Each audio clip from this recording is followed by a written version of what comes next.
Sa pool sa CCTV footage na ito ang pagsalpok ng isang motorcycle rider sa isang close one sa National Highway sakop ng Barangay Bonifacio, San Fernando, Camarines Sur.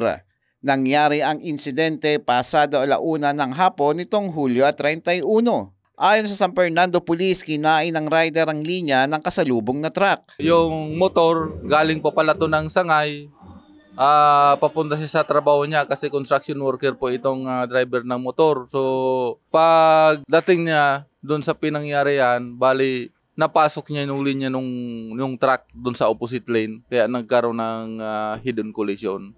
Paglilinaw ni Police Executive Master Sergeant Paloma, wala umanong inovertaken ng motorcycle rider. Kung makikita nyo doon, pinasok niya talaga yung linya ng truck. Wala siyang ino-overtaken. Yung nasusundan niya is malayo na sa kanya. So wala rin ino-overtaken yung truck, dire-diretso lang, nasa tamang linya siya. So napasok talaga yung linya ng truck, ng motor. Naisugod pa ang biktima sa ospital, ngunit pinawian din ito ng buhay kalaunan.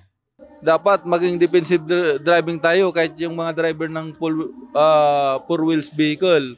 So iba yung pag-iingat, di natin maiwasan talaga may mga driver na tinatawag nilang kamote driver dun sa mga kaya maging defensive driving tayo para maiwasan natin yan. Eli Balbin, CSN.